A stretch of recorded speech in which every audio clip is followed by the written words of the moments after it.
이제 다 함께 조용한 기도를 드리면서 오늘 4월 넷째 주 그룹 성서 연구 시작하도록 하겠습니다. 기도하겠습니다. 하나님 감사합니다. 한 주간이 주의 은혜 안에 지나갔고 오늘 다시 저희들이 모였습니다. 저희들을 말씀 앞에 세우신 주님, 말씀이 생명이며 말씀이 하나님의 뜻이며 말씀이 비전인 줄로 믿습니다. 오늘도 이스라엘 백성을 어떻게 인도하는지를 보기를 소망하며 그 인도 속에 우리가 어떠한 자세를 가져야 되는지를 말씀 앞에 나누게 하여 주시옵소서. 아멘. 참여한 모든 이들 가운데 창문을 열어놓고 이 말씀을 은혜 받는 성도들 가운데 함께하여 주시옵소서. 아멘. 예수님 이름으로 기도 올립니다. 아멘. 우리 찬송은 295장 큰 죄에 빠진 나를 주 예수 건지사, 우리 찬송으로 하나님께 나가겠습니다.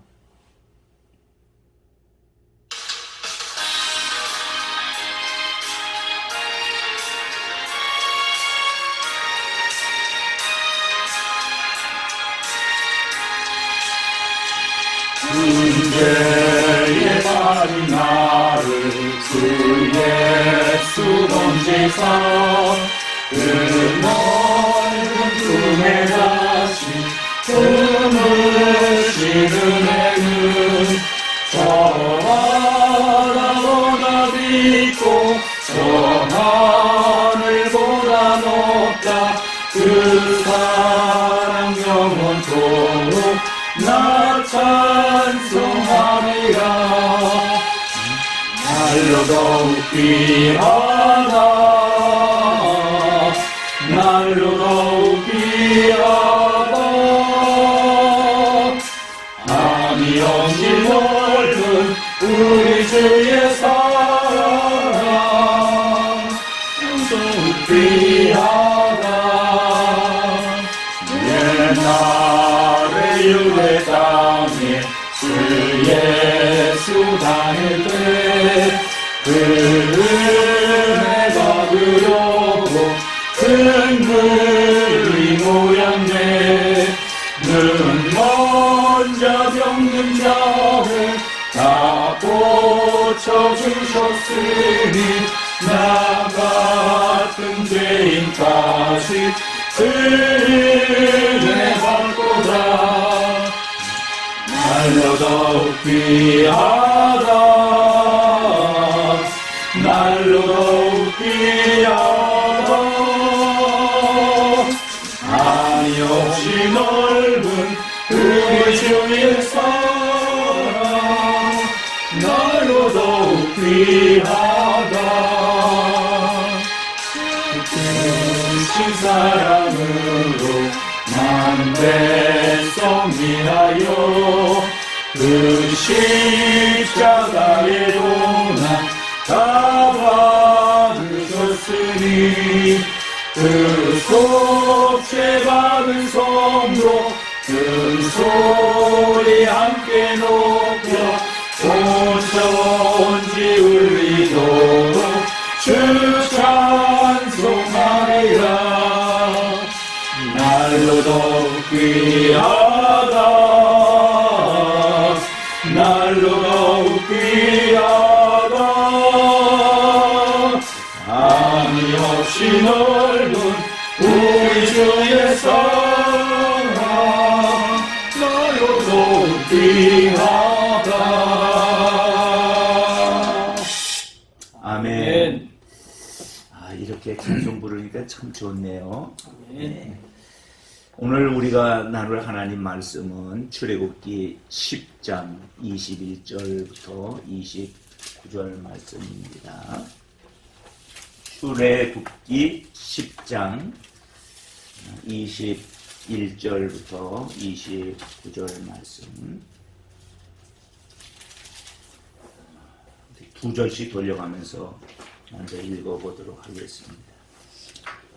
여호와께서 모세에게 이르시되 하늘을 향하여 내 손을 내밀어 애굽 땅 위에 흑암이 있게 하라. 곧 더듬을 만한 흑암이니라.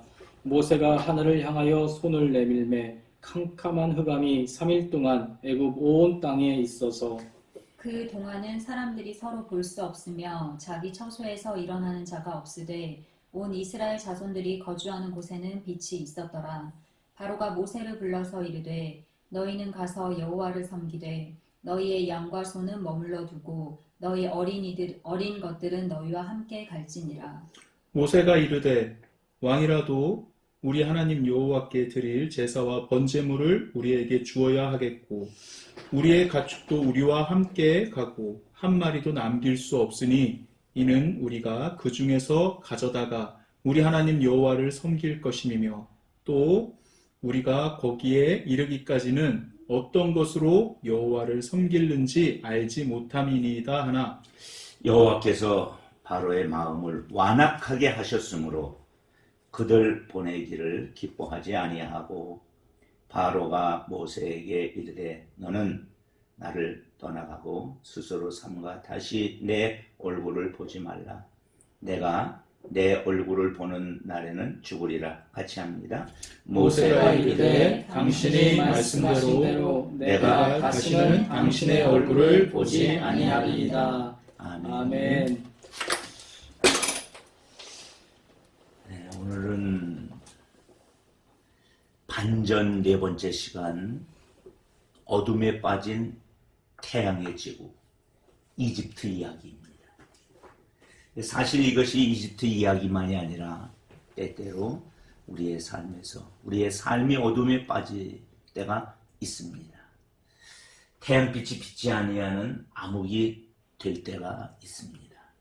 그래서 오늘은 우리가 이 말씀을 나누면서 은혜를 받을 텐데 오늘은 좀 다르게 좀 말씀을 좀 나누어 보도록 하겠습니다. 지난 시간까지는 한 주간 어떻게 지내셨습니까? 했는데 제가 오늘은 이렇게 물어보겠습니다. 지금까지 살아오면서 가장 기억에 남는 하나님의 은혜가 무엇인지 나눠봅시다. 지금까지 내 생에서 가장 기억에 남는 은혜 어떤 게 있을까요? 남전사님은 뭐였어요? 저는 지금 전도사이긴 하지만 또 내가 수의사가 된 것이 하나님의 큰 은혜구나 생각한 것이 예전에는 이게 저한테 안 좋은 거라고 생각했어요. 그래서 대학 다닐 때 하나님께서 날 왜 수의학과에 보내셨을까? 나 바로 내가 신학교 갔으면 더 좋았을 텐데 그런 생각 많이 했는데 돌아놓고 보니 내가 이 학문과 기술을 배워서 내가 지금 인생에 있어서 보탬이 많이 되는구나. 그래서 저는 이것이 그때에 이쪽으로 틀어서 그때는 먹고 살기 위해서 아버지가 계속 너 취업을 해야 된다. 졸업하면 취업해야 된다. 다른 데 가면 취업 못한다 해서 등 떠밀려 왔지만 돌아놓고 보니 하나님의 큰 은혜였던 것 같습니다. 그렇죠. 수의사가 된 게 수의사뿐만 아니라 그걸 통해서 하나님의 복음 사역을 더 진보할 수 있는 기회도 됐으니까. 네. 김희정 집사님은 어떤 게 가장 큰 은혜라고 생각해요? 저는 그 암 수술을 그때 예전에 한 번 받았었잖아요. 근데 그 다음에 항암이 다 끝나고 가슴에 또 뭐가 생겨서 수술 한 번 또 했어요. 근데 그 다음에 그것도 끝나고 이제 난소에 자꾸 물혹이 생기는데 물혹이 그냥 단순한 게 아니라 모양이 너무 안 좋고 크고 막 이렇게 하니까 난소 수술 한 번 또 받았어요. 그래서 1년이 안 된 차례로 이렇게 수술을 3번을 받다 보니까 난소 수술 그렇게 수술을 또 한 번 하고 끝나서 다시 한 달 있다가 또 이제 난소 수술 된 게 잘 괜찮냐 해서 또 올라가는데 또 이만한 게 또 생긴 거예요. 모양이 너무 안 좋은 게. 그러니까 거기에서는 너무 젊은데 이걸로 인해서 다시 또 암이 발생할 수도 있고 다시 이제 난소라든가 이런 데 문제가 생길 수 있으니까 아예 다 제거를 하자 이렇게 했었거든요. 그때는 이제 너무 낙담이 되는 거예요. 수술이 계속되는 것도 지쳤는데 그렇게 수술을 또 하자고 하니까 근데 너무 어린데 이제 난소를 절제를 하면 자궁이 의미가 없으니까 자궁도 다 절제하고 이렇게 해서 아예 다 적축을 하자 이렇게 하니까 너무 마음이 어려웠을 때 그때 하나님의 은혜로 지금 이렇게 연결되어 있는 한 집사님을 만나게 하셨거든요. 그래서 그 집사님이 자기한테 한번 와봐라 이렇게 해서 거기를 가서 지금까지 산부인과 선생님이요. 산부인과 선생님을 만나서 하나님의 은혜로 만나게 됐는데 지금까지 제가 난소를 절제하지 않아서 너무 일찍 절제를 했으면 그 갱년기 증상이 되게 일찍 오는데 모든 몸이 다 망가진다고 하더라고요. 그래서 계속 지금 추적 관찰하고 있었는데 그 절제 수술 하지 않게 해주신 정말 극적으로 수술 이틀인가 전에 취소를 했거든요. 그분을 그때 딱 만났어요. 그래서 그 만남이 저한테는 가장 기억에 남는 하나님의 은혜의 시간인 것 같아요. 그게 다 결혼하고 나서 네네네. 결혼하고 예준이 낳고. 예준이 낳고. 예전이 낳고 돌될 때. 그게 보통 그냥 지금은 이렇게 얘기하지만 그때 상황으로는 너무 감동스러워. 네네. 근데 여기가 그 어둠의 시간이라고 하잖아요. 네. 그 뭐 어둠의 시간들, 흑암의 시간들 막 이렇게 해서 나오는데 저한테는 그때가 너무 앞이 보이지 않는 계속되는 계속 바닥이니까 바닥이 어딘지 모르겠더라고요. 그렇죠. 저 아주 좀 옆에서 듣기만 했는데도 내일 아니고 듣기만 그렇지. 해도 너무 마음이 동물들도 그 음. 자궁 척추관 수술했는데 이 젊은 나이에 그거 한다고 하니까 너무 만 29이었어. 만 29. 그러니까는 지금 그때 그게 몇 개가 한꺼번에 파도같이 계속 오는 쓰나미가 그냥 오고 근데 참 잘 견딘 것 같아. 그런 거 같아요. 진짜 어떻게 견뎠는지 진짜 그 중에 모르겠어요. 하나만이라도 어떤 사람에게는 인생에 있어서 견딜 수 없는 일인데 그게 밀려왔을 때 네네. 그때 남편이 그때 남편의 심정이 어땠습니까? 심정이 아니라 참 돌이켜서 둘이 그 얘기를 좀 자주 뭐 가끔씩 해요. 그래서 참 도움이 안 됐구나. 참 철없이 도움이 안 됐구나. 환자가 힘든데도 전 제가 그거 더 어려워했어요. 그러면서 도움이 안 됐던 것들을 도움이 됐겠죠. 네. 네. 그게 그만큼 한 게 도움이 된 거야. 그러니까 제가 더 일찍 무너졌어요. 그러니까 정신을 차리더라고요.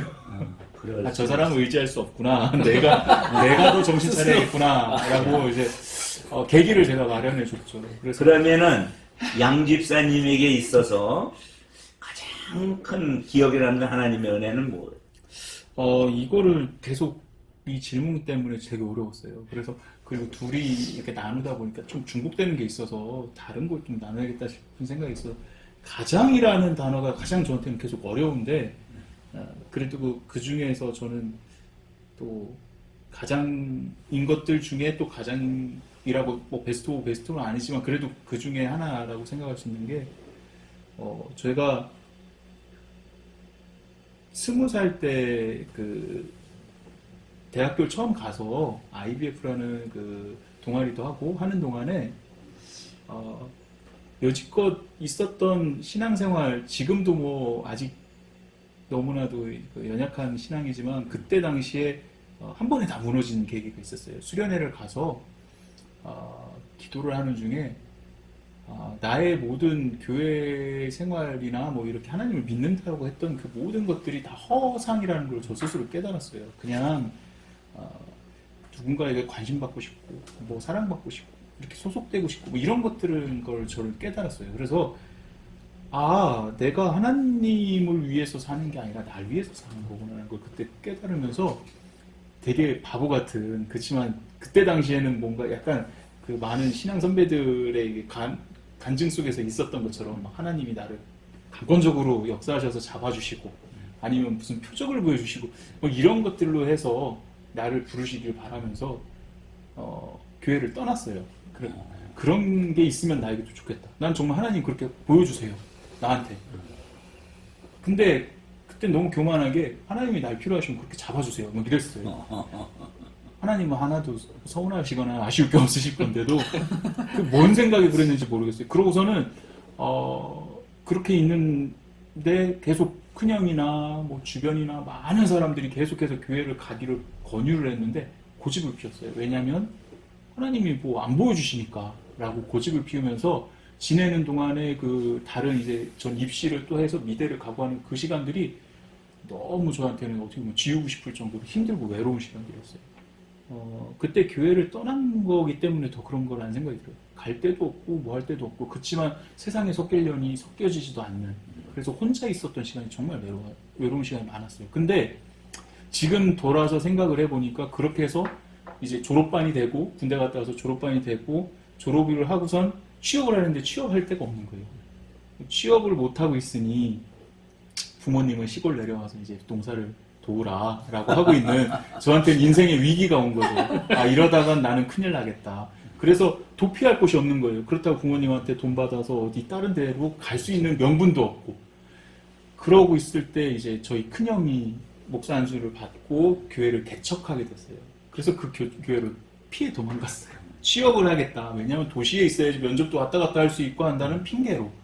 저는 하나님이 그렇게 상황을 몰아가셨다고 생각을 지금 들어요. 그래서 남재광 전사님을 그때 불렀고 그리고 또 희성 씨를 만나게 됐고 한 그런 상황들이 상당히 큰 저한테 은혜가 아니었나. 어떻게 보면 이런 표적보다 나를 그 상황으로 계속 내몰아 가시면서 나를 억지로라도 교회를 피신하게끔 만드는 그 하나님의 은혜가 있지 않았나.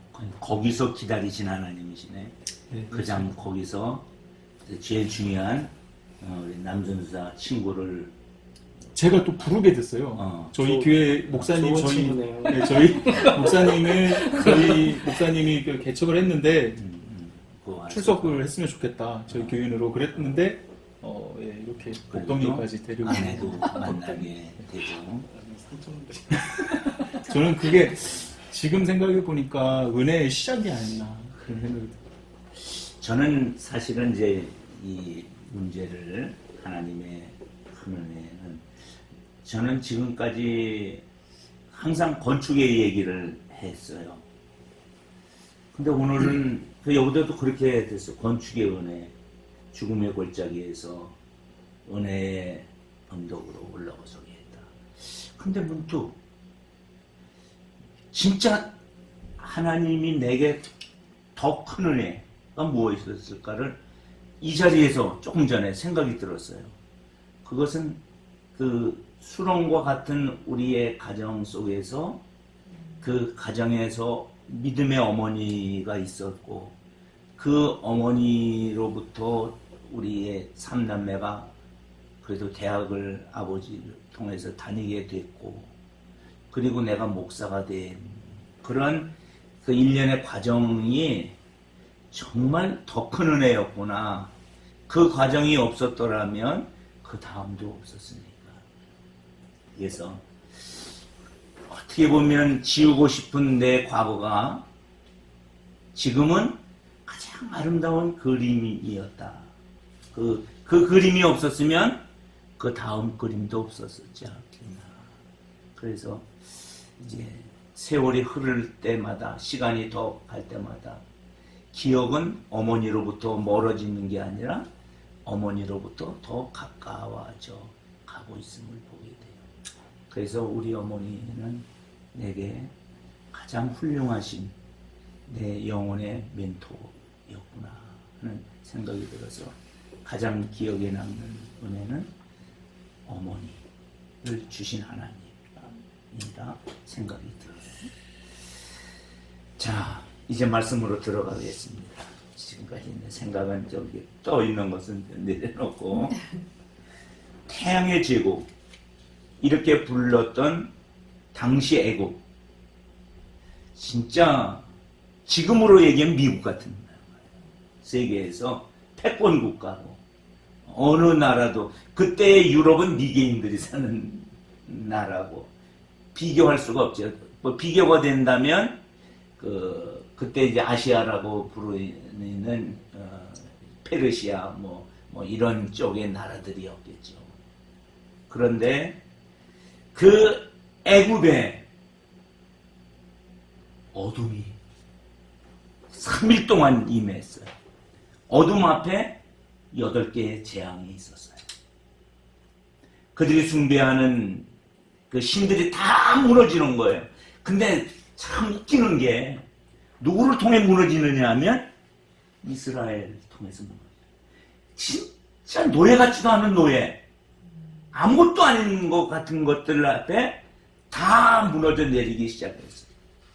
그렇게 숭배했던 태양신도, 태양신의 아들이라고 자처하는 바로도 재앙 앞에서 속수무책이었다. 어찌할 수가 없었다. 그래서 이제 여기 자료 안에 그런 게 있잖아요. 빛을 가장한 대가요, 빛을 거역한 결과였다. 자기가 빛도 아닌데 빛 노릇하고 신이 아닌데 신 노릇한 대가가 지금 임했는데 그 임한 게 어두움이라는 거예요. 이는 죽음의 심판을 앞두고, 즉 이야기는 뭐냐면 10번째 재앙 앞에 나타난 9번째 재앙, 이게 가장 큰 재앙인 것처럼 보이지만 이건 선전포고였다. 그래서 이제 10번째 재앙을 앞두고 9번째 재앙이 어떻게 그 땅에 임해서 그 땅 가운데 어떤 일이 일어났는가를 이제 우리가 말씀을 나눌 텐데, 이미 우리는 출애굽기 10장 21절로 29절을 읽었고 그 말씀을 두 파트로 나누는데, 첫째 파트가 21절부터 23절에 있는 말씀, 하나님이 애굽 땅에 9번째 재앙을 내렸습니다.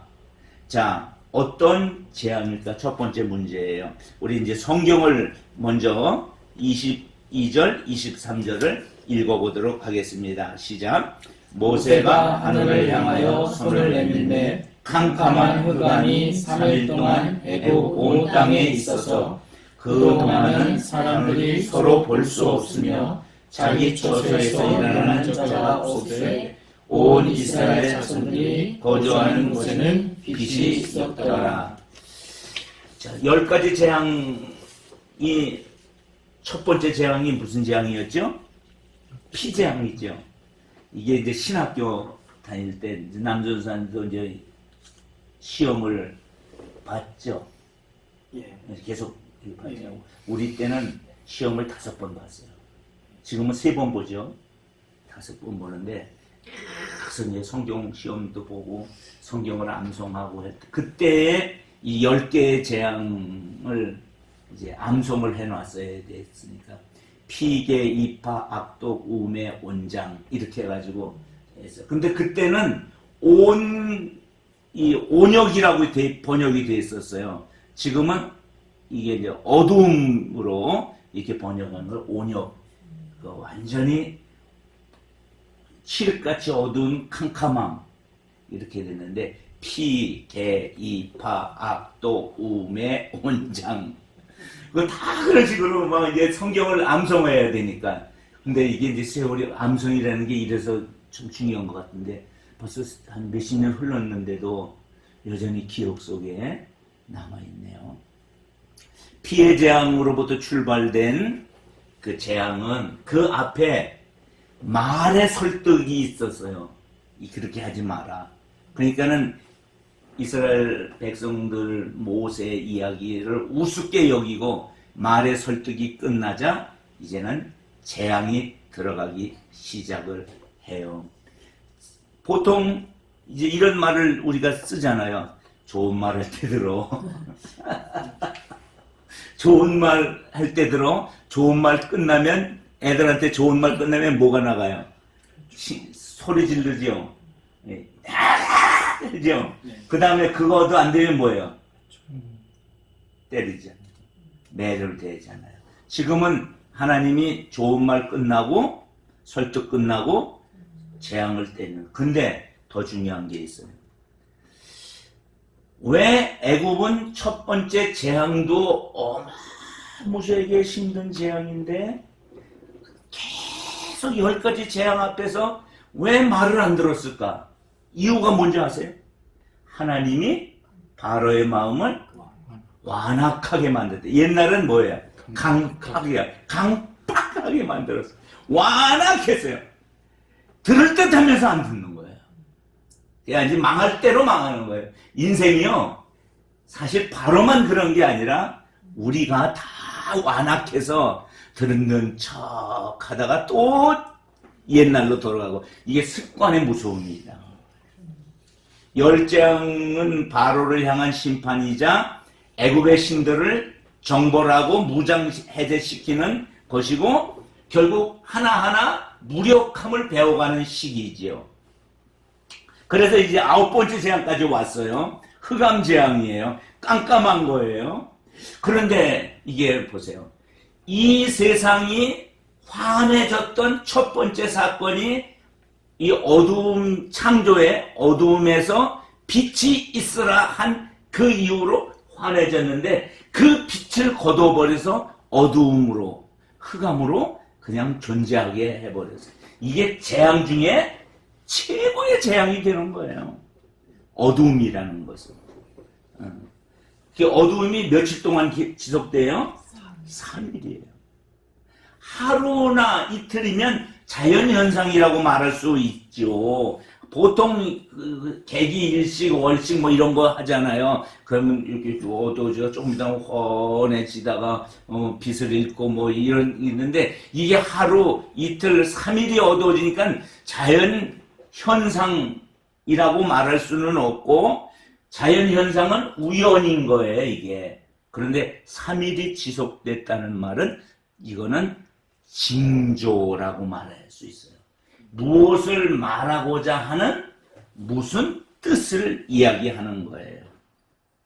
그런데 이제 문제는 고센 땅, 이스라엘에 사는 땅은 어둠이 임하지 않더라는 거예요. 이거 참 자연 징조가 현상 갖고 할 수 없는 일이죠. 그럼에도 불구하고 하나님은 그 태양빛을 이스라엘 백성들에게만 쬐게 하고 애굽에서는 딱 뭘로 가려놓았다.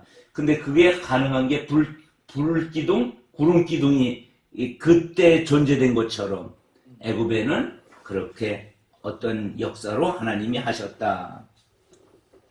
결국 흑암 재앙은 애굽의 신 중의 신인 태양신을 공격하는 것이고 동시에 태양의 아들이자 대리자라고 여기는 애굽의 왕을 공격하고 마지막 경고장을 최후 통첩을 내보내는 것과 같다. 그래서 이 재앙, 이 어둠의 재앙은 그 다음 재앙의 예고편이다. 우리 다음 재앙이 뭔지 아시죠? 장자, 첫 것의 죽임이고 이스라엘 백성에게는 유월절의 은혜고 출애굽의 배경이 되는 것입니다. 자, 두 번째 질문으로 들어가겠습니다.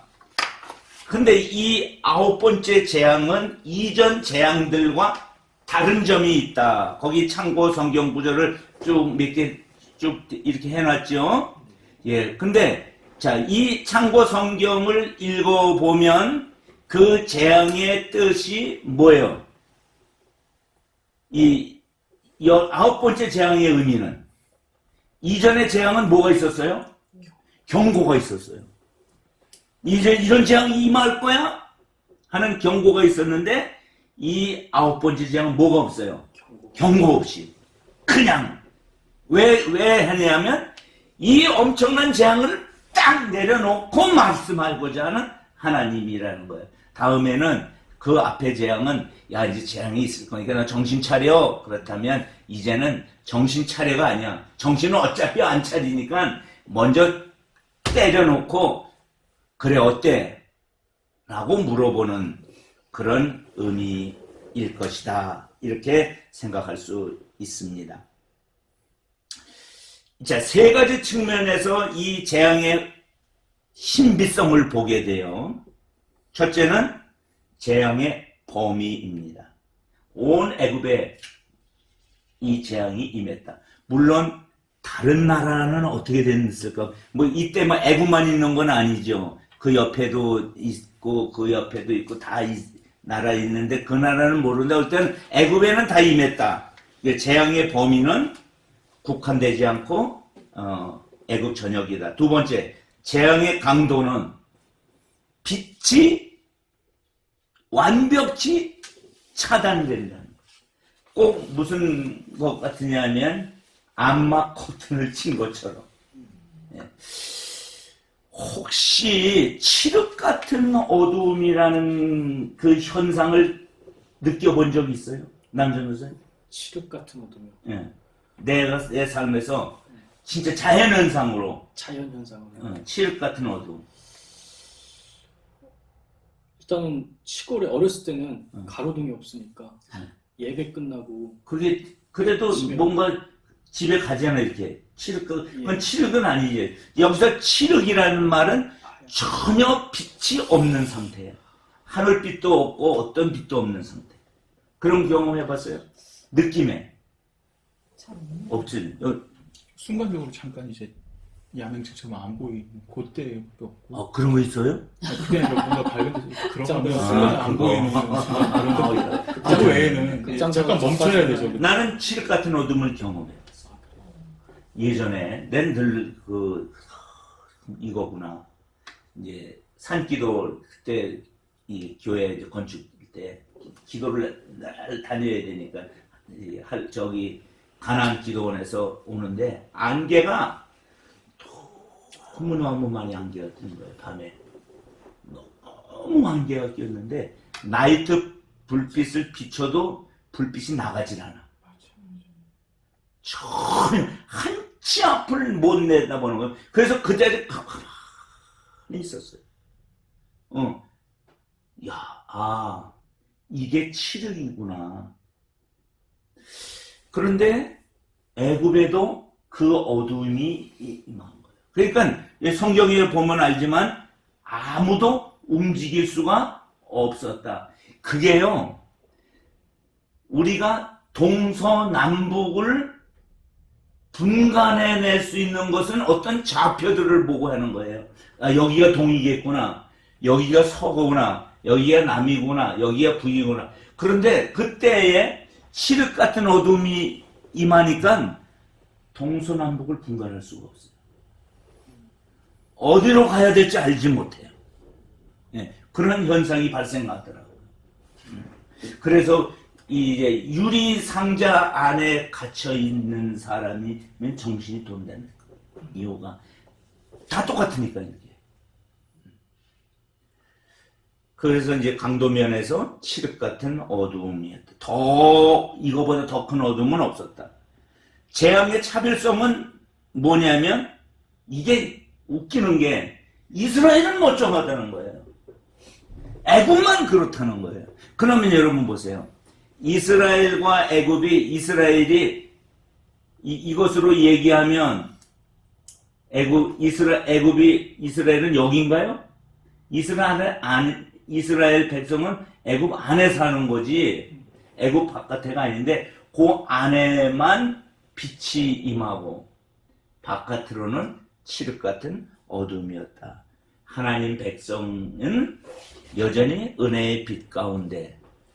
그래서 이때의 그 빛은 분명한 것은 자연빛은 아니었을 거다. 지금 태양빛은 아니었을 거다. 그러나 이 빛은 빛이 있으라 했을 때 그 빛이 없겠다. 하나님만이 바랄 수 있는 빛이 아니었겠나 이런 생각이 들어요. 무엇보다도 재앙은 앞선 재앙이 자연적인 재앙이고 초자연적인 재앙이었지만 이 재앙의 특징은 경고 없이 내려졌다는 것이죠. 그간 8개의 재앙을 통해서 우리는 계속 변심을 봤어요. 힘들다, 어렵다. 그리고 해결되면 모른 척 했던. 그럼 이제 나눔으로 들어가서 이제 적용을 한번 우리가 해볼 텐데, 재앙이 그치면 꼭 우리의 말을 대신 쓰고 있는 것 같은데, 재앙이 그치면 마음이 바뀌는 바로의 변심이 거듭될수록 뭐가 더 심해졌어요? 재앙의 강도가 더 심해지더라. 그래서 저는 옆에서 이렇게 썼어요. 매를 번다. 아주 매를 벌어요, 벌어. 뭐 이런 말 쓰잖아요. 그리하여 회개의 기회를 저버린 바로에게 이제는 예고 없이 심판이 집행됐다는 것입니다. 어려울 때 그토록 간절했던 기도의 약속과 다짐 중에 형편이 나아졌다고 모른 척하고 있는 것은 없습니까? 그래서 저는 여기다가 이렇게 써놨어요. 매사가 그렇다. 맞아요. 매사가 그렇다. 화장실 가기 전에는 급하니까는 뭐든지 할 것 같았었는데 갔다 오고 나니까 이제 살만하니까 하나님 아시죠? 그걸 때우지 않았나? 우리 시정 집사님한테 물어봐야 돼. 가운데니까.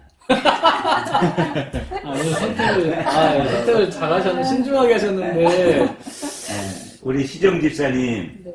지금 무슨 질문의 내용을 알겠죠? 네네네. 기도하기 전에는 다급하니까 기도했는데 기도가 이제 형편이 나아졌을 때 모른 척한 일이 근데 어때요? 아까 목사님 말씀처럼 진짜 거의 매사가 그런 것 같아요. 근데 건강은 사실 그때는 조금 길게 갔던 것 같아요. 이게 그 주기가 좀 짧냐 기냐 차이지 늘 똑같은 것 같아요.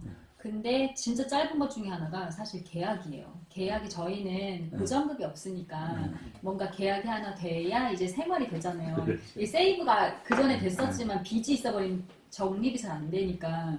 그래서 너무 계약이 안 돼서 힘들면 하나님 진짜 너무 어려운데 진짜 이런 계약이 잘 되게 해주시면 제가 앞으로는 뭐 물질에 대해서도 하나님의 주권을 더 인정하고 이렇게 하겠습니다라고 하는 것들이 계약이 되고 나면 숨통이 일단 트이잖아요. 그러면 그때 잠깐은 감사해요. 근데 조금 좀 지나면 이런 그 주권에 대해서 인정하는 게 하나님이 해주셨다기보다는 내가 그래도 조금은 잘하는 게 있지 않나. 약간 이런 게 드는 거예요. 그런 약간 교만함이라던가 이런 것들이 좀 들고 그렇게 되다 보니까 그 마음가짐이 제일 안 되는 게 그 마음을 지키는 그게 제일 가장 어려운 것 같아요. 그 하나님에 대한 그 중심을 지키는 게. 그 계약 얘기를 하니까는 뭐든지 다 그렇잖아요.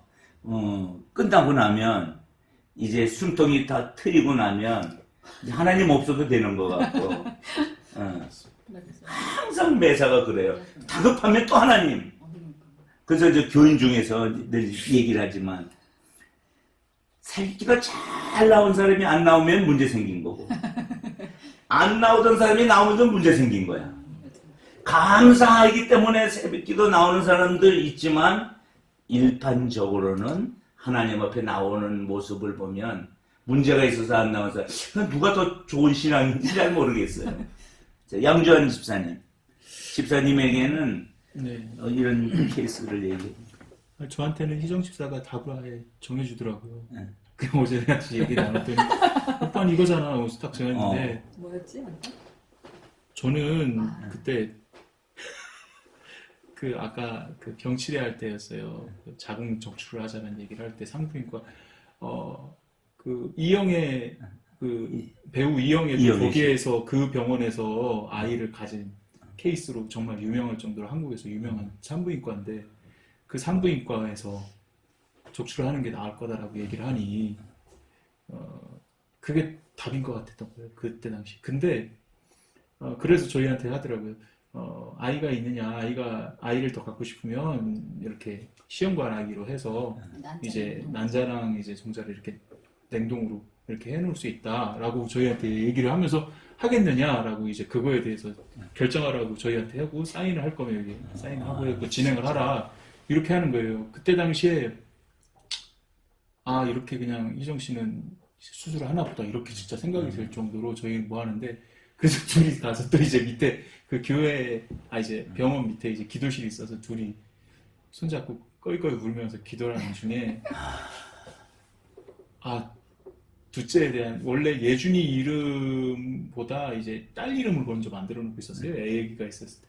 그래서 우리는 아들, 딸 둘 날 거야. 처음부터는 그렇게 생각을 했는데 그때 이제 저희는 둘째에 대한 생각이 계속 있었거든요. 그래서 둘이 애가 하나 더 있었으면 좋겠다 계속 생각하고 있었는데 그때는 막 확신이 생겼거든요. 근데 좋아지고 나니까 괜히 지금 골다공증이 심해져서 아이를 갖고 나면 이제 뼈가 부스러지고 이럴 것 같은 생각이 들고 걱정이 되면서 계속 둘째 얘기를 가끔 해요. 그럼 저는 계속 그걸 묵살시켜요. 안 된다, 안 된다. 이게 저는 그런 거 아니냐라고 저한테 그렇지 않아 이렇게 이 답에서 그런 걸 얘기하길래 저는 아직 좀 더 이렇게 모른 척하고 있어요. 그래요. 예. 아, 참.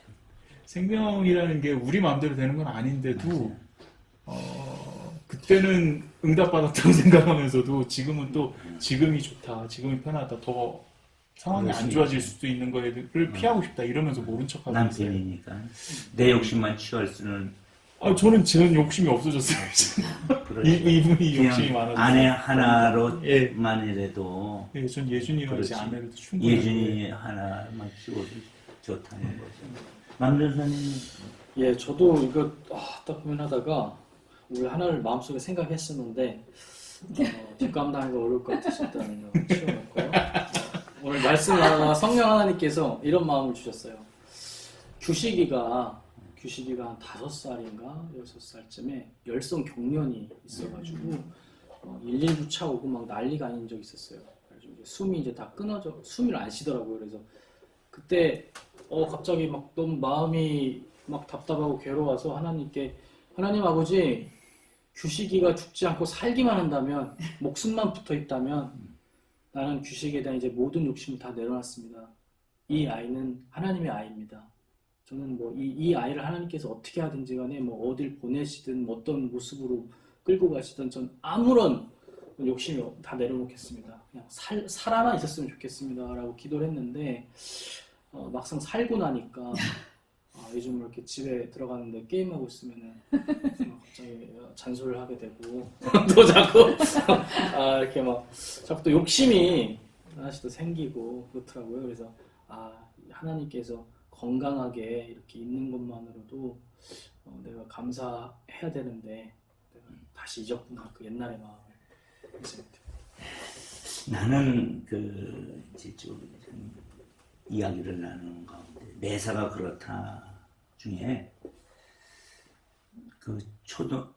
중학교 2학년 때 위경련이 한 보름 이상 했어요. 근데 그게 보통 아픈 게 아니고 정말 너무 하루에는 몇 번씩 그 고통이 찾아오고 했는데 첫 번째는 교회 부흥회에 가서 났어요. 들어가자마자 났더라고. 진짜 신비스러울 정도로. 두 번째 아팠을 때, 두 번째 또 한 번 다시 그 아픔이 왔을 때, 그때는 이제 신앙이 있었으니까 또 지식이 들은 지식. 그래서 하나님, 이제 이 병을 고쳐주시면은 목사가 되겠습니다. 하고 기도를 했어요. 그리고 났어요. 그 다음에 있다가 내가 이제 목사가 되려고 보다는 성악을 하고 싶었어요. 근데 우리가 하는 형편도 안 되고 지역도 안 돼. 그래서 이제 음악 선생님이 계신데 나를 너무 사랑해 줘서 이제 우리 학교에 조회 시간에 지휘하게 하고 그리고 이제 음악 시간에 다른 반의 노래 시간에서 나 데려가가지고 가서 한번 노래 불러보게 하고 이제 성악 가곡 부르게 하고 막 그랬는데 그분이 떠나면서 이제 다른 데 전공 가면서 야 너는 좋은 선생님만 만났으면 세계적인 성악가가 될 수 있었을 텐데 뭐 이런 얘기도 했는데 그러니까 이제 목사가 된다는 걸 잊어먹었잖아요. 그러다가 또 아팠었나 뭐 또 그래가지고 목사의 길로 들어와서 뭐 우여곡절까지는 아니지만 내가 목사가 됐었다고 하는 것의 출발은 이 질병이 나로 하여금 소원하게 했고 목사가 되는데 바로 그 마음이 처음부터 끝까지 쭉 가진 것보다 중간에 약간 이제 삐딱 좀 했다가 다시 돌아갔다 하는, 그래서 형편이 나아지면 지금도 여전히 모른 척 하고 있는 것들이 많이 있어요. 그 중에 또 하나는 이제 이 예배 인도에서 설교가 오늘도 그런 기도를 드리는데, 하나님, 설교 원고를 다 이렇게 써놓고 다시 또 옮겨 썼고 뭐 그런, 요새는 또 하나님이 그런 과정을, 이제 요번 주일로 얘기하면 20페이지짜리 원고를 써놔서 그거를 요약본을 만들고 그 요약본을 가지고 다시 원고를 정리를 해요. 그러니까 그런 과정을 통해서, 근데 뭔가 그냥 마음이 너무 복잡하고 말씀이 뭔가 맥이 안 잡혀 막 이렇게. 그럴 때마다 기도를 해요. 하나님 도와주세요. 하나님 도와주세요. 왜 맥이 안 잡히나요? 이렇게 늘 그렇게. 그러고 나면 또 하나님이 은혜를 주세요. 그러고 나면 금방 잊어먹어. 그리고 그 열심히 또 안 하다가 또 그렇게. 그 하나님이 보면 나는 안다 그러시는 것 같아. 그래, 내가 은혜 주는 거지. 이런 생각을 오늘도 사실은 했어요. 그래도 은혜 주시는 하나님 보면서 위로를 받습니다. 아멘. 아멘. 자, 두 번째 문제로 들어가겠어요. 모세가 바로의 타협안이 들어오죠. 지금까지는 모세의 그 제안을 바로가 묵살시키는 과정이었는데, 이 8번째 재앙을 하고 나니까는, 이제 이 9번째 재앙을 하고 나니까 바로의 타협이 들어오는데, 사실은 우리가 이 앞에 있는 말씀을 계속 나눴더라면 타협의 변화를 봤을 수 있는데, 그 타협의 변화는 이제 볼 수 없으니까 오늘 본문만 가지고 이야기를 해보도록 하겠습니다. 24절로 29절 말씀인데 읽지는 않고 1번 문제.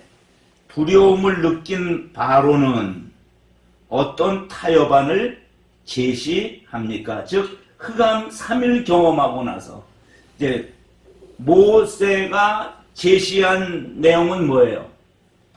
아이들까지 다 데리고 가고 가축도 다 데리고 가겠다는 거죠. 근데 이제 그러면은 바로는 야, 그러지 말자, 우리 타협하자 해서 한 게 24절 먼저 읽고 답을 한번 보겠습니다. 24절 시작. 바로가 모세를 불러서 이르되 너희는 가서 여호와를 섬기되 너희의 양과 소는 머물러 두고 너희 어린 것들은 너희와 함께 갈지니라. 이전에는 하나도 허락하지 않다가 조금 허락했다가 조금 허락했다가 이제는 아이들까지는 데려가라. 그렇지만 물질은 두고 가라. 왜냐하면 뭐가 있는데 뭐가 있어요? 물질이 있는데 마음이 있으니까. 그런 모습이겠죠. 그래서 양과 소는 두고 아이들만 데리고 나가라. 3일 흑암지향 만나고 나니까 손발 다 들은 거예요. 예, 손발 다 들었어요. 아이는 데려가도 좋은데 양, 소, 짐승은 가면 안 된다. 이게 속셈이 있어서 그런 거예요. 이 타협 안에는 속셈, 처음에는 장정만 가라고 했다가 자식은 데려가면 가축은 안 된다고 하는, 그럼 속셈은 뭐냐? 이스라엘 백성들이 가축 없이 광야 생활을 할 수가 있겠어요? 어차피 돌아올 수밖에 없어요. 왜냐하면 이스라엘은 무슨 민족이에요? 유목민족이에요. 목축업을 해야 돼요. 근데 목축업, 소양, 돼지 없으면 뭐 갖고 목축업을 해요? 나갔다가 이제 들어올 수밖에 없고, 또 하나, 이 엄청난 재앙을 애굽에 내렸기 때문에 애굽에 먹을 게 없어요. 소양 잡아먹어야 돼요, 사실은. 그래서 이스라엘 민족도 가축이 필요하지만 애굽도 필요하기 때문에 결국 그거는 묶어두어야 된다 하는 그러한 상호 간의 목적이 틀렸겠죠. 이 거듭된 재앙으로 애굽은 계속 이스라엘에 대한 소유권을 내려놓지 않는 거예요. 저건 내 거다. 그러나 이스라엘은 그 소유권이 누구 거예요? 하나님 거예요. 하나님 백성이에요. 누가 책임져요? 하나님이 책임지는 거예요. 그래서 제국의 왕은 끝까지 하나라도 더 챙기려고 하고 이스라엘 백성들은 이제 데리고 나가서 가나안 땅의 주인공으로 살려고 하는 줄로 믿습니다. 아멘. 아멘. 타협할 수가 없어요. 이거냐 저거냐 둘 중에 하나는 무너져야 되는 거예요. 그래서 이제 그 싸움까지 이제 가게 되는 거예요. 두 번째 질문. 모세가 바로의 제안을 단호하게 거부한 이유는 무엇일까? 자, 25절, 26절 읽어보면 답이 나와요. 25절 먼저 읽어봅시다. 시작. 모세가 이르되 왕이라도 우리 하나님 여호와께 드릴 제사와 번제를 우리에게 주어야 하겠고. 야, 참 이게 이제 이렇게 되어버린 게 전에는 우리 몸뚱아리만 나가도 내보내줘도 감사한데 이제는 이렇게 말해. 왕도 제물 내주셔야 됩니다. 와, 이렇게까지 담대해졌어요. 그 다음에 이제 26절 시작. 우리의 가축도 우리와 함께 가고 한 마리도 남길 수 없으니 이는 우리가 그 중에서 가져다가 우리 하나님 여호와를 섬길 것이며 또 우리가 거기에 이르기까지는 어떤 것으로 여호와께 섬길는지 알지 못하리이니이다. 자, 이거는 뭐냐면 분명히 가서 이제 가축 중에 어떤 것을 드려야 되는데 문제는 하나님이 어떤 것이라고 지명하지 않았으니 데려가 봐야 압니다. 이것도 일종의 세졌어. 이게 핑계일 수도 있지만 이제 강력한 하나님 자녀의 세상을 향한 권세이죠. 그래서 이 왕도 제물 내쇼. 우리 다 데리고 와야 되는데 하나님이 뭘 드리라고 하는지 모르지만 뭘 드리라고 하는데 우리는 거기 가서 그걸 선택할 것이요. 이렇게 이제 이야기하고 있다는 거예요. 단호히 거절했다. 사실은 바로는 자기가 할 수 있는 최고의 양보안을 내놓았어요. 모세는 거절했어요. 이걸 가르쳐서 뭐가 전도됐다고 그래요? 주객이 전도됐다고 그러는 거예요. 이제 헤게모니, 칼자루를 누가 잡았어요? 이게 신앙인의 결과여야 할 줄로 믿습니다. 아멘. 칼날 잡은 인생 되지 마라. 칼자루 잡은 인생이 되라. 이게 믿음으로 잡으면 가능한 줄로 믿습니다. 아멘. 여기서 이제 저는 5가지 이야기를 쭉 이제 드릴 것인데, 가축 역시 하나님께 드릴 제물이 된다는 거예요. 그래서 한 마리도 남김없이 데리고 가야 됐다. 두 번째는 아직까지 어떤 제사 제도로 드려야 될지 지시가 없으니 다 가지고 가서 선택할 것이다. 제물에 대한 선택권은 우리에게 있지 않다. 제물의 선택권은 애굽에게도 있지 않다. 하나님께 있다 하는 것. 그리고 모세는 거듭 남녀노소와 우양을 데리고 여호와께 희생 제사를 드리러 가야 한다 하는 것. 그리고 5번째는 비로소 이 사실을 알고 있었음에도 가축을 남기라고 말하고 있는 이 애굽의 왕의 명령을 거부하고, 그래서 그 얄팍한 술수와 타협을 강하게 일축시키고 그 다음 문제를 풀어보도록 하겠습니다. 자, 3번째 문제 우리 다 같이 읽어봅시다. 바로의 절교 선언에 대한 모세의 최종 선언은 무엇입니까? 아멘. 그러면 여기서 이제 절교 선언은 28절인데 이거 28절을 예시를 안 해놓았죠. 28절을 우리 찾아 맨 앞장에서 우리 한번 읽어보도록 하겠습니다. 28절 읽겠습니다. 시작. 바로가 모세에게 이르되 너는 나를 떠나가고 스스로 삼가 다시 내 얼굴을 보지 마라. 내가 내 얼굴을 보는 날에는 죽으리라. 내가 내 얼굴 보는 날에는 죽으리라. 이제 우리 대면 끝났다. 이제 내가 죽여버릴 거야.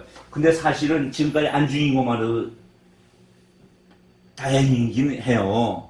근데 이제는 넌 내 앞에 나타나면 죽여버릴 거야. 거기에 모세의 응대한 말은 무엇일까요? 29절 시작. 모세가 이르되 당신이 말씀하신 대로 내가 다시는 당신의 얼굴을 보지 아니하리라. 이 말이 진짜 마지막 말이었습니다. 그래서 이제 절교 선언을 했는데 서로들 얼굴을 보지 않은 선언을 하게 됩니다. 누구도 물러서지 않는 것이죠. 모세의 요구도 안 들어주고 모세는 바로의 요구도 안 들어주고 그래서 사실상 만찬은 끝났다. 협상은 끝났다.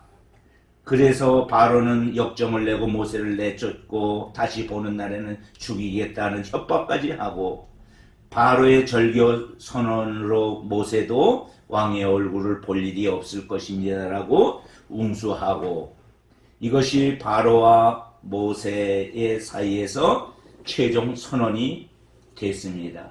더 이상 희망이 없습니다. 이것은 바로에게 사형 선고와 같은 것이지요. 이 10가지 재앙에는 두 가지 형태가 있어요. 하나는 예고가 있고 또 하나는 기도가 있습니다. 몇 개의 그것에는 하나님 풀어주세요 하는 기도를 해요. 그런데 이제는 기도도 그리고 예고도 없이 완악함의 결과로 이제는 어둠 끝나고 10번째 재앙이 들어가게 되는 줄로 믿습니다. 여기서 이제 우리가 두 가지 나눔을 하고 오늘 말씀을 마칠게요. 두 번째 나눔은 바로는 전무후무한 흑암의 재앙을 겪고도 마음을 바꾸지 않습니다. 그 마음을 바꾸지 않는 배경은 이제 우리는 알았어요. 하나님이 그 마음을 꽉 잡고 있었다. 강팍하게 했다. 완악하게 했다. 그래서 넘기라고 요구하는 것에도 불구하고 더 챙기려는 허심만 쓰고 있잖아요. 그게 여러분 똥이 살이 됩니까? 똥은 어떻게 돼야 돼요? 싸야 재미야. 이런 얘기해서 미안한데 우리 아내는 똥만 놓고 오면 여보 기쁜 마음으로 똥 잘 싸는 게요 얼마나 큰 축복인데요. 언제부턴가 나는 그렇게 잘 싸는 똥을 변비가 생겨가지고 아주 그냥 쭉 고생을 해요.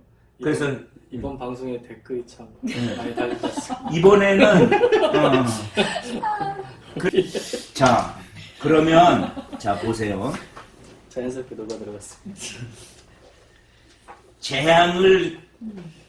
흑암의 재앙을 겪지 않아도 될 수 있었는데 결국은 흑암의 재앙을 왜 경험했느냐 하면 이제 넘기라는 요구, 안 넘기겠다는 것, 더 많이 챙기겠다는 것이 밀당이지요. 그런데 여기서 질문 들어갑니다. 호된 징계를 재촉하는 욕심이 내게는 없습니까? 아직 포기하지 못한 물질적 가치는 무엇입니까? 양주한 집사님부터. 예, 이거 질문 그거랑 밑에까지 같이 이어지는 것 같아요. 다 한꺼번에. 그러면은 묶어서 네. 묶어서야죠. 예. 네. 아, 이거 뭐, 백성들이 원하는데, 내가 이거 거부할 수 없지. 바로왕 이랬으면 예, 예, 예. 10가지까지 안 가시. 바로 같으면 안 돼! 어찌 감히! 이랬는데, 나는 바로가 아니고 모세예요. 3번도 그냥 3번을 읽어주세요, 문제를. 몰라서가 아니라 아니, 빛을 거부한 바로의 마음은 흑암입니다. 예. 그는 다시 광명을 찾을 수 있는 기회를 스스로 걷어찰 만큼 여전히 어둡고 완악합니다. 고집을 버리고 겸비하기가 이렇게 힘듭니다. 몰라서가 아니라 내 고집 때문에 아픔을 자초한 일이 있었다면 이야기해 봅시다. 예. 그러면 두 개 좀 묶어가지고 질문해서 이제. 저랑 이정 집사는 같은 것 같아요. 답이 같을 것 같아요. 저희가 어떻게 보면 제주도에 내려와서 또 아내가 부동산에 몸을 담고 있다 보니까 그때 한 6년, 7년 정도 전부터 이제 부동산 경기가 붐이 이를 때 저희도 한 개, 두 개 정말 푼돈이지만 그걸로 사서 또 이익을 남겼어요. 근데 이익을 남겼다 생각했지만 우리가 오른 만큼 다들 올랐을 때였던 거예요. 근데 그렇게 한 번, 두 번 하고 나서 저희가 지금 이번 구억리 땅을 이제 사게 됐고 또 그게 이제 처남의 집 문제가 또 이제 아버님이 그 자금을 해주겠다면서 저희가 그 땅을 받아오면서 일이 이제 더 커졌는데 처음 그 구억리 땅을 살 때의 마음가짐이 되게 안 좋았어요. 저희가 계속 그걸 놓고 많이 아내하고 이제 얘기를 해봐요. 근데 처음에는 되게 좋게 시작을 했어요. 아내 쪽 삼촌인가요? 어떤 이렇게 조금 약간 먼 친척인데 미국 생활을 하시다가 미국에서 주유소를 하시겠다고 그래서 이 땅을 판 자금으로 미국에서 하시려고 했던 거예요. 그래서 그 조건들을 저희가 맞춰주고 했었는데 어떤 이유에선지 그 미국 생활에서 할 수 있는 주유소 차리거나 그런 게 막히셨나 봐요. 그래서 이 땅을 다시 안 팔겠다. 그리고 또 주변 사람들이 미국에 계셨다 보니까 여기 시세는 더 받을 수 있다. 왜냐면 그때는 제주도 막 붐이었으니까 막 그때는 막 팔리진 않더라도 막 뻥뻥 불어오는 게 있었거든요. 그래서 야 거기 뭐 그렇게 싸게 팔았냐, 더 받을 수 있었는데 이런 얘기도 들으셨었나 봐요. 그래서 저희에게 연락이 와서 계약금을 저희가 넣고 그랬는데도 계약을 취소해주고 물러주시오 이렇게 했던 거예요. 근데 저 마음엔 벌써 이게 구억리 땅이 너무 좋고 앞으로도 더 많은 이익을 갖다 줄 거라는 그런 생각이 드니까 그렇다고 정상적으로 다 계약을 했던 거고 뭐 아무것도 없는데 왜 이걸 내가 잡았던 고기를 놓치는 격이 돼야 되냐 하면서 욕심이 생겼었어요. 그래서 아내가 장인어른이 이렇게 해서 그럼 물러주자라고 했을 때 저는 고집을 피웠어요. 제가 고집을 피웠어요. 아내한테. 뭐가 잘못된 게 있느냐? 없대요. 그럼 왜 그걸 우리가 놔줘야 되는 거냐? 그러면서 욕심을 엄청 부렸어요, 제가. 그래서 막 그때 화를 냈어요. 양고집입니까? 예, 제가 고집을 피웠더니 저로 시작된 거예요. 제 그 생각과 제 욕심이. 그 생각이 들어야죠. 예, 그렇게 했어요. 제가 왜냐하면 아내도 동의합니까? 제가 그렇게 해서 이쪽을 얘기를 했더니 이쪽이 생각이 바뀌었어요. 원래는 취소해주자라는 마음으로 저한테 전화가 왔는데 제가 완악하게 만든 거죠. 아니요, 그래서 욕심이 동의했겠지. 아니 그렇죠. 그렇게 하니까 그 욕심이 저한테 전가가 전가가 거예요. 맞아요. 그렇지 네, 맞습니다. 이렇게 할 이유가 없지. 나는 충분히 설명을 했는데 그래서 저희 아빠한테 제가 다시 또 이렇게 얘기를 한 또 거니까 전가 욕심이 아빠가 화가 나신 거예요. 그렇지 이렇게 된 거예요. 그렇지. 그래서 그 삼촌하고 싸운 거예요. 어, 그래서 이 시작이 너무 안 좋았어요. 왜냐하면 물러주려고 했을 때 저희가 정말 선한 마음으로 저희는 이렇게 했지만 그 삼촌을 위해서 그렇지. 저희가 물러줬으면 하나님이 아마 다른 걸 준비해 주셨을 거예요. 근데 그때는 저희가 구억리에 대한 그 영어 교육 교실에 대한 그 생각 때문에 기대가. 못 놓겠더라고요. 그게 마음이 하나, 이 사단이 마음을 하나 딱 던져줘 버리니까 그게 일파만파 네, 커졌었어요. 근데 너무 그게 제가 이 질문 그대로예요. 제가 욕심이 들어왔고 이분들은 생각이 바뀌었어요. 그래서 정말 좋은 마음으로 저에게 한마디로 맞아. 아내니까 저한테 이제 결과를 서로 상의를 하려고 전화를 한 거예요. 근데 내 욕심에 막 화를 내면서 뭘 잘못했고 왜 물러줘야 되냐는 거에 대한 그러면은 물러줄 거면 진짜 세상 법 그대로 계약금 2배를 물든가 아니 그런데 나 2배 물어도 나 싫다 나 이 땅이 더 좋아 이랬던 거예요. 너무 그 욕심을 막 부리는 게 이쪽을 설득하기까지 간 거죠. 그래서 어떻게 보면 저희가 그 이후로 이 빚에 대한 문제로 어려움을 4년 동안 그러니까는 가져왔는 이제 게 그것이 결국은 감당을 하기에는 너무 큰 일이 돼버린 빚이 돼버려요. 빚이 돼버렸으니까. 근데 하나님이 기회를 2번 주셨어요. 그때 한 번이었고 두 번째는 동생네 거를 할 때 저희가 같이 팔았어야 했어요. 그때. 근데 그 60평에 대한 그 미련 때문에 저희가 그때는 더 올릴 때였어요. 그러니까 세금 많이 나오니까 우리 못 판다 이렇게 해서 2번 기회를 주신 걸 저희가 또 그때 거절을 한 거예요. 그래서 저희가 다른 돈을 끌어다가 이거를 또 더 얹은 거예요. 그러면 오늘 이 말씀으로 얘기하면 거의 9번째 제안까지 왔는 거네. 네. 그래서 지금 저희가 아직 포기하지 못한 물질적 가치가 여기에서 지금 제가 무슨 생각이 들었냐면 120평에서 그러면 60평만 바로하고 똑같은 거예요. 바로하고 네. 똑같이 하고 있는 거예요. 그러면 우리는 60평, 초심이 60평이었어. 우리한테는 이게 기도했었던 거야 라고 계속 합리화하고 있는 저희 자신인 거예요. 그리고 제가 질문이 하나 있는데 네. 그럼 이거를 계속 바로왕처럼 붙잡고 있을 때 네. 초래되는 어떤 압박이나 괴로움이 있습니까? 이자에 대한 부담이죠. 그 이자도 이자고 올해부터 지금 원금 상환이 들어가야 돼요. 네. 근데 근데 많이 갚히긴 했는데 지금. 이 문제를 여기다 테이블에 올려놔도 되죠. 네네네. 근데 저는 이런 생각이 들었어요. 기도했잖아요. 팔아주기를. 네. 얼마에 팔아주기를 기도했습니까? 그 사람이 못 미치나요 지금? 그렇진 않아요. 그렇진 우리가 않아요. 얘기한 것보다는 높았고 네. 제가 얘기한 것보다는 좀 낮았어요. 그럼 정확하네요. 어째 자, 하나님 보세요. 팔아달라고 하나님께 기도했는데 빠질 상황이 왔는데 팔아줬어 하나님이. 근데 나는 못 팔면 안 돼요. 이게 그런 상황이에요. 그러네요. 저도 가만히 생각해보니까 그러면 여기서 중요한 게 뭐냐면 하나님의 신실함을 믿으면 맞아요. 팔아주게 하신 하나님이 손해가 봐도 손해는 아니에요. 그건 인간 거기다가 마음 쏟는 거에 비하면 뼈 마르는 거에 비하면 골다공증이 더 생겨. 뼈 마르는 거는 아멘. 예.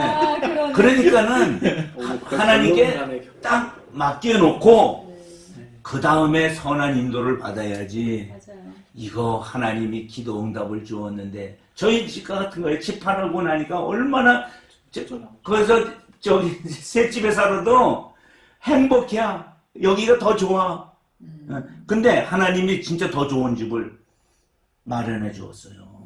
그러니까 이게 믿음이 없는 연고여서 그렇지 하나님을 믿으면 얼마든지 옥합 깨뜨리는 거를 어떤 사람은 그걸 제약시하고 막 하지만 예수님의 눈에는 내 장례를 예비했고 그래서 그 여인이 그렇게 귀하게 막달라 마리가 쓰임 받잖아요. 최초의 부활의 목격자가 되잖아요.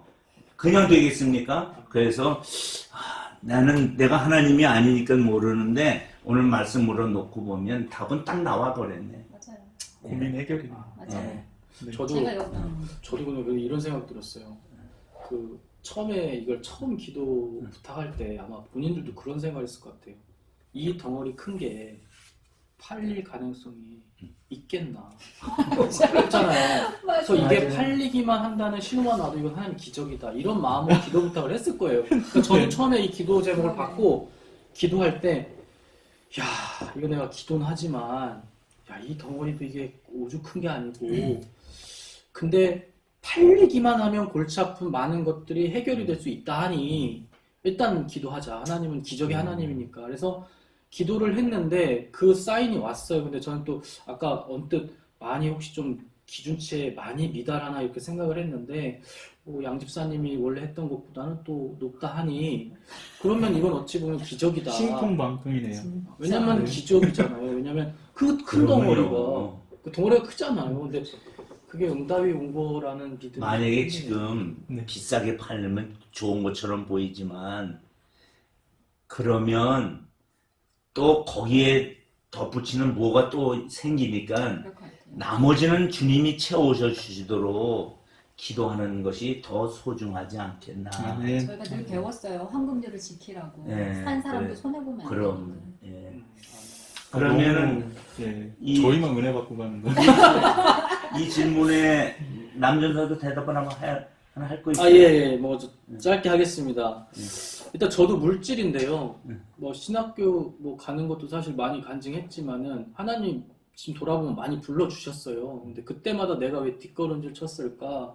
지금 생각해보면 결국 내가 물질적으로 생존할 수 있겠나 두려움, 또 내가 조금 더 잘 살 수 있지 않을까 욕심, 결국 그런 것들이었던 것 같습니다. 그래서 신학교를 다닐 때조차도 뭐 공무원 생활 해보는 거 어떠냐 권유가 오면 마음이 흔들리고, 아버지께서 야 유학 갔다 온 사람도 지금 목회할 데가 없어가지고 지금 뭐 난린데 네가 뭐 어떻게 갖고, 난 아버지는 안 도와준다, 네가 알아서 해라, 아 내가 지금 스스로 이걸 해결할 수 있을까? 또 두려움이 오고. 근데 결국 돌아놓고 보니 제가 알면서도 아 내 길은 주님이 부르시고 계신데 난 왜 그걸 계속 외면했을까? 결국 제 욕심 때문이었던 것 같고, 이제는 그걸 다 내려놓으니까 전도사 돼서 전 지금 너무 마음이 편하고, 지금 경제적인 거나 이런 것도 수의사에서 막 애쓸 때보다 따지고 보면 좀 더 좋아졌어요. 그러니 주님이 다 수 있을 때는 빛이 많았지. 수의사 때는 또 개업해야 되니까 여기저기서 돈 끌어다가 그거 막 비싼 장비, 약 막 사다가 쟁여놓고, 근데 다 털고 이렇게 하니까 마음이 너무 편하고, 아 내가 갈 길은 주님의 종으로서 사는 건데 내가 왜 거길 돌고 돌았나. 그러면 이제 우리가 기도합시다. 두 개도 다 묶어 기도할 거예요. 더 고립되고 더 어두워지기 전에 욕심도 고집도 내려놓게 하소서. 아멘. 애굽의 심판을 보면서 저희가 의지할 분이 하나님밖에 없음을 기억하게 하소서. 다 함께 아멘. 우리 조용히 기도하겠습니다. 하나님 사랑과 제가 감사합니다. 많으신 아버지, 정말 오늘 모든 말씀을 것이 주시고 이 욕심을 우리 안에서도 아버지의 하나님께 뜻대로 내려놓아야 될 것을 내려놓으시며 그것 때문에 그 애굽에서 방황하고 고통스러웠던 삶을 봅니다. 하나님, 우리의 마음 안에 바로왕이 있고 우리의 마음에 모세가 있습니다. 모세가 이기게 하여 주옵소서. 두 마음이 싸워서 하나님 마음이 이기게 하여 주옵소서. 전도사로서의 애굽의 삶을 심판을 보면서 저희가 의지할 분이 오직 하나님밖에 없음을 기억하며 주를 함께 해주옵소서. 우리 양주원 집사님 가정에 하나님 복 주시고, 남재강 전도사 가정에 복 주시고, 저희 가정에 복 주시고, 또 아버지 하나님이여 이제 성경 공부를 위해서 창을 열어놓은 모든 성도들 하나님 가족 또 나라와 민족 가운데 복 주셔서 하나님 말씀으로만 살아가도록 주님 도와주시옵소서. 역사하여 주시옵소서. 함께 하신 주님 찬양합니다. 하나님, 더 어렵기 전에, 더 힘들기 전에 욕심도 고집도 내려놓고 하나님의 선한 인도를 이제 받기로 결정했습니다. 감사합니다. 결심하게 하시니 감사하며 애굽의 심판을 보면서 저희가 의지할 분이 오직 하나님 한 분밖에 없음을 기억하며 오늘 이 성경 공부를 마치오니 주님이 나의 주 나의 하나님이십니다. 주님만 바라보고 나갑니다. 이제는 우리 구주 예수님 은혜와 아버지 하나님의 크신 사랑과 성령님 함께 하시니 주의 자녀들 머리 위에 이제로부터 영원토록 함께 하옵기를 간절히 축원합니다. 아멘.